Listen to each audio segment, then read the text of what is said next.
ન્યૂઝમાં આપનું સ્વાગત છે। ખેડા જિલ્લાના મહુધાની મામલતદાર કચેરીમાં આધાર કાર્ડ કેવાયસી માટે વહેલી સવારથી જ લાંબી કતારો જોવા મળી। પ્રાપ્ત માહિતી અનુસાર આખો દિવસ ભૂખ્યા તરસ્યા ઉભા રહેવા છતાં કામ ન થતા પરત ફરવાનો લોકોને વારો આવ્યો છે। તાલુકાના મામલતદાર કચેરીમાં આધાર કાર્ડ અપડેટ કરાવવા માટે મહુધા શહેર સહિત ગ્રામ્ય વિસ્તારના લોકો વહેલી સવારથી જ કતારમાં ઉભા રહેલા જોવા મળી રહ્યા છે। છેલ્લા ઘણા દિવસોથી આ જ સ્થિતિ જોવા મળી રહી છે।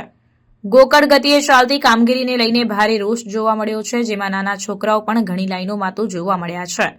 મહુધા શહેર તથા ગ્રામ્ય વિસ્તારના લોકો સહિતના લોકો પોતાનો રોજગાર ધંધા છોડીને આધાર કાર્ડ અપડેટ કરાવવા ધંધે લાગ્યા છે। આધાર કાર્ડની અપડેટને લઈને તંત્ર દ્વારા આયોજનબદ્ધ કામગીરી થાય તેવી માંગ ઊભી થવા પામી છે।